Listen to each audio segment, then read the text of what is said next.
Hello, dear students. We were discussing about superelevation and stopped at analysis of superelevation.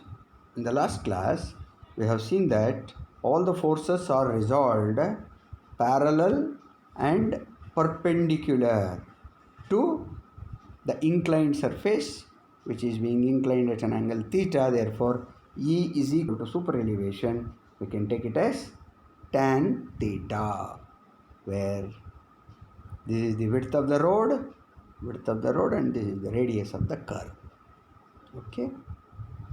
Now, analysis. The force acting on the vehicle while moving on a circular curve of a radius r meters at speed v meters per second are 1. The centrifugal force P is equal to Wv squared by gr acting horizontally outwards through the center of gravity Cg.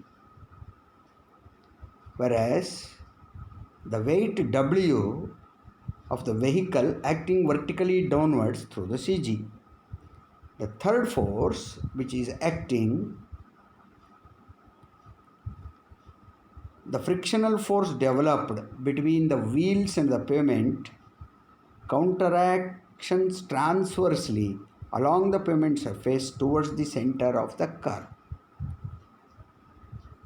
Therefore, W sin alpha, we can take component W sin alpha plus small f, that is coefficient of friction, whole multiplied by W cos alpha plus Wv squared by gr sin alpha is equal to Wv squared by gr into cos alpha if you simplify.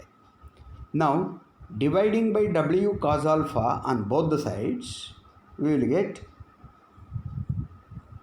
tan alpha plus f, W sin alpha by W cos alpha will become tan alpha plus W cos alpha goes away, left with f is equal to v squared by gr 1 minus f tan alpha. If you rearrange the equation, you will get. Please try at home immediately, soon after this class. In 5 minutes, you will get it, everything clear. Then E plus f is equal to v squared by gr multiplied by 1 minus f into E, where f is the coefficient of friction transverse, E is the superelevation or rate of superelevation. E is equal to tan theta, and 1 minus f E is equal to, if you substitute the value, f is equal to 0.15, f is equal to 0.15, and E is equal to 0.07, because it seldom exceeds, means it cannot be greater than 7%. E is equal to, therefore it is almost equal to 1. Therefore E plus f is equal to E plus f is equal to v squared by gr, or E plus f is equal to v squared by 127r. In this case, v will be in meters per second, r will be in meters, whereas here v will be in kilometer per hour and r will be in meter. How we got? V is equal to v divided by 3.6. You will get G is equal to 9.81. If you substitute, you will get v squared by 127r. Okay. Next, where E is the rate of superelevation, that is equal to tan theta, F is the lateral friction coefficient 0.15, V is the speed of the vehicle meters per second, capital V is in kilometer, R is equal to radius of the horizontal curve, where G is acceleration due to gravity 9.8 meters per second squared. Maximum and minimum superelevation. In case of heavily loaded truck and bullock carts carrying very less dense material, means very less weight material like straw or cotton, center of gravity of the loaded vehicle will be relatively high, and it will not be safe for such vehicles to move on a road with a high rate of superelevation. That means we cannot provide more value of superelevation in that case. Because of the slow speed, the centrifugal force will be negligibly small in the case of bullock carts. Hence, to avoid the danger of toppling of such loaded, slow moving vehicles, the two carrying very light material, it is essential to limit the value of maximum allowable superelevation. Indian Roads Congress have fixed the maximum limit of superelevation in case of plain and rolling terrain and in snowbound areas as 7%, on hill roads without any bound by snow, the maximum superelevation of 10%, on urban roads stretches with frequent intersections, it may be necessary to limit the maximum superelevation to just 4%, because you cannot provide the superelevation at all four roads at an intersection. That's why the minimum value 4% is recommended for ensuring safety of vehicles when they are taking turn at intersections. Now, design of superelevation. Since in India there is a mixed traffic flow starting from pedal cycle to passenger car along with four-wheelers, tractor and trailer units, it is not possible to cope up with the recommended value many times. Then we have to go for design of superelevation. There are 3 to 4 steps. Step 1, first of all, the superelevation for 75% of the design speed, V will be meters per second or kilometer per hour, is calculated neglecting the friction.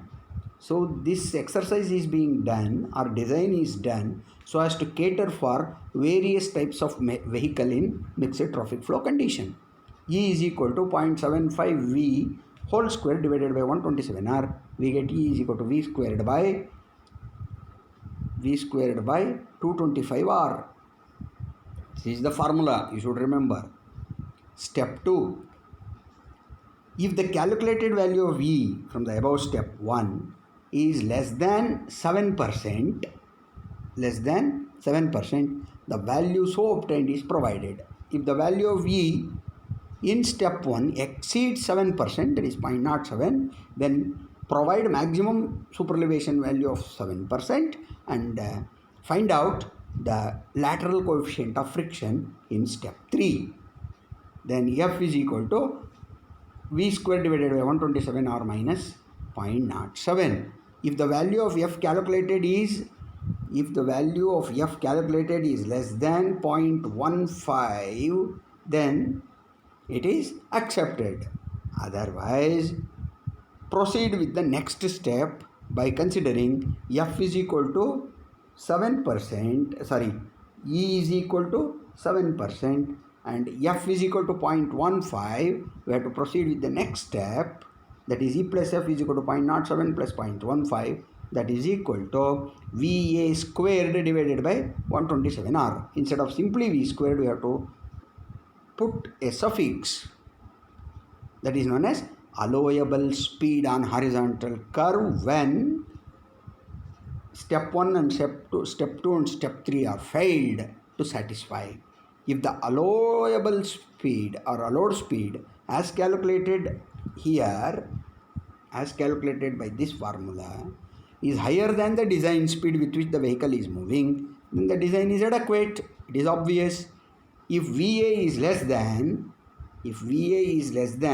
design speed V, then you have to put the restriction for the movement of the vehicle by installing a warning sign and speed limit regulations invariably on horizontal curve so that the safety can be ensured for the road users. Now, attainment of superelevation. This has been split up into two parts. After finding out the superelevation, how it is attained in field practically. 1. Elimination of crown of the cambered section, because already there is a provision of camber to roll down the water on the pavement surface, that is required to be eliminated. That means crown is to be eliminated. Or rotation of pavement to attain full superelevation. We will see one by one.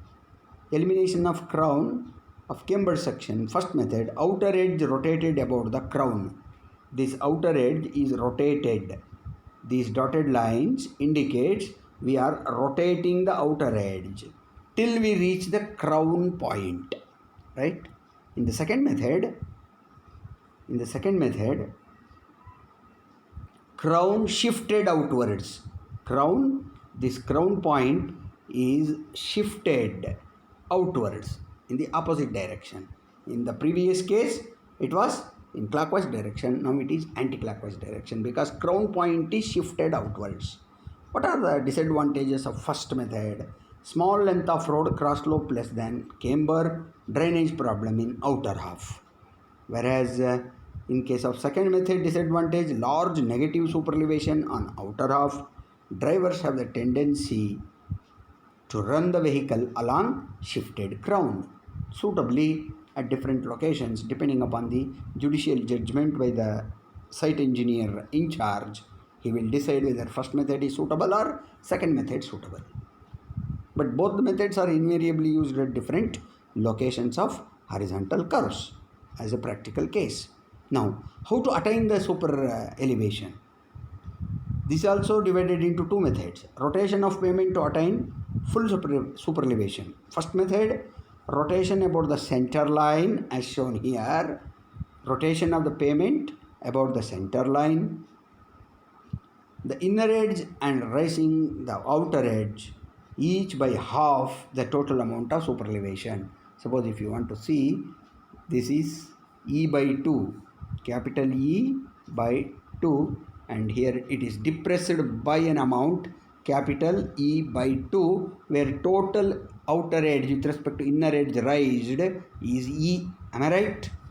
So this E 50% above, 50% depressed means raised and depressed. Advantages. Earthwork is balanced. Whatever the earth cut here, that can be filled as an embankment. Vertical profile of the center line is remain unchanged. That is the best advantage or good advantage of this method. Whereas at the same time, whenever there are advantages, disadvantages. Drainage problem. Since we are depressing the inner edge, below the general level, there is a drainage problem. Second method, rotation about the inner edge. Rotation about the inner edge. This is the inner edge if I consider, then this is the outer edge. It is rotating both the center as well as outer edge. Center line also will be raised as shown here. Center is also raised and outer edge to the full amount of E is raised. Outer edge is raised by the total amount of super elevation. What are the advantages in this? No drainage problem at all because no part of the pavement is depressed downwards. Therefore, no problem. Disadvantages, additional earth filling. So you have to fill additional earth filling here. You have to fully fill the material. Therefore, it becomes little costlier. Center line of the pavement is also raised. Vertical alignment of the road is changed. This is not preferable compared with the first method. First method is most acceptable, suitable, comfortable and economical when compared to the second method. Okay. Next. Example. The radius of horizontal circular curve is 100 meter. The design speed is 50 km per hour. Circular curve radius capital R is 100 meter, capital V is 50 km per hour, and the design coefficient of lateral friction is 0.15 given. Calculate A. Superelevation required if full lateral friction is assumed to develop. Superelevation required. What is superelevation? When F is equal to 0.15 is assumed to develop. B part. The coefficient of friction needed if no superelevation is provided. In many cases or in few cases, superelevation cannot be provided. In that case, as a whole, friction has to counteract the centrifugal force developed by the vehicle when it is negotiating the horizontal curve. Then what should be the coefficient of friction? Whether it is well within the value of 0.15 or not, we have to check. Third part for the same question. Calculate the equilibrium superelevation. That means when the pressure on inner and outer wheels should be equal. When pressure is made to be equal on both inner and outer, whatever the superelevation we provide, we call it as equilibrium superelevation. Now, E plus F we know is equal to V squared by GR or V squared by 127R. Here V is in kilometer per hour, here V is in meters per second. That's all the change, no change at all otherwise. F is equal to 0.15 given, V is equal to 50 kilometer per hour, that you convert into meters per second if you want. Then you can use this formula. If you are converting, then if you are not converting, then you have to take this formula. That's all the difference. Anyone you can use comfortably and easily. Therefore, we get the value of E is equal to 0.047. However, here nothing is discussion is asked. It is well within 7%. Therefore, it is safe. B part. If no superelevation is provided, means E is equal to 0, then F is equal to 0.017. 0.017. This is, however, very less compared to 0.15. So it is also less than 0.15. Therefore, it is also accepted. For the pressure on inner and outer wheels to be equal, the equilibrium superelevation E is equal to V squared by 127 R. That means here F should be considered equal to 0. That is the case. When F is equal to 0, whatever the superelevation we get, that is equilibrium superelevation. Equilibrium superelevation. Therefore, E is equal to 0.197. 0.197. It is not 0.917. It is 0.197. That's why it is written in ink pen. However, this is 0.197 E value. It is also less than 7%. 0.07. Of course, it is greater. That's why this case may not be applicable or suitable. So we'll stop here. We'll continue in the next class. Okay. Thank you.